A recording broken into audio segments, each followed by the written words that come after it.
2022, 2023 ஆண்டுகளை தொடர்ந்து தற்போது சுமார் 12,000 ஆசிரியர்கள் முன்கூட்டிய ஓய்வு பெறுவதற்கு மனு செய்துள்ளதால் கல்வித்துறையில் ஆசிரியர் பற்றாக்குறை நாளுக்கு நாள் தீவிரமாகி வருகிறது என்று கல்வி அமைச்சு எச்சரித்துள்ளது.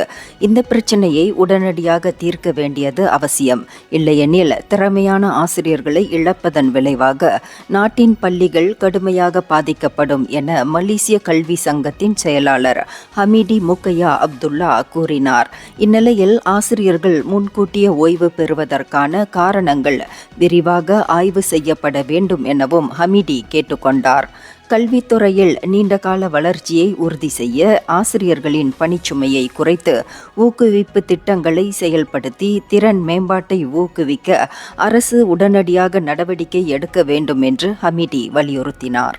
இந்தியர்களின் இதய குரல் மக்களோசை.